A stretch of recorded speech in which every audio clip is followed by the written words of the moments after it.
Hello, in this video I want to show you how to manage Google passwords on Xiaomi Redmi A2.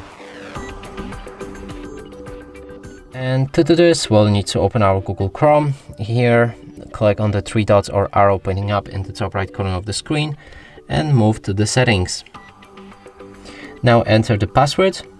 Here make sure that save passwords is on and go back. Now open any website that you want to save the credentials for. I'm gonna go with Facebook.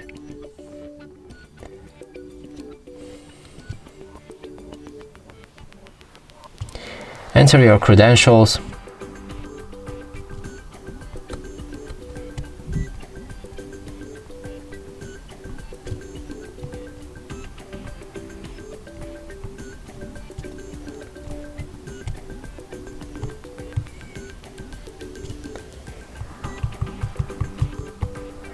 When you click on login, in a minute we'll see save passwords on top of our screen right here. Click on that save, then select again three dots in the top right corner of the screen, move to the settings and the password manager again.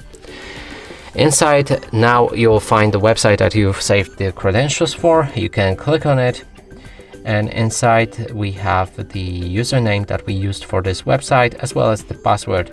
You can edit both of them by clicking on the text pool and adding whatever you like, or removing it at all. Now, if you want to see the password in case you forgot it, then click on the I button, unlock your phone, and here the password will reveal. Now, in case you want to remove this saved credentials, click on the bin icon in the top right corner of the screen and remove the password just like that. And that's it for this video. Hope you like it. Please consider subscribing to our channel, leave a like and a comment below.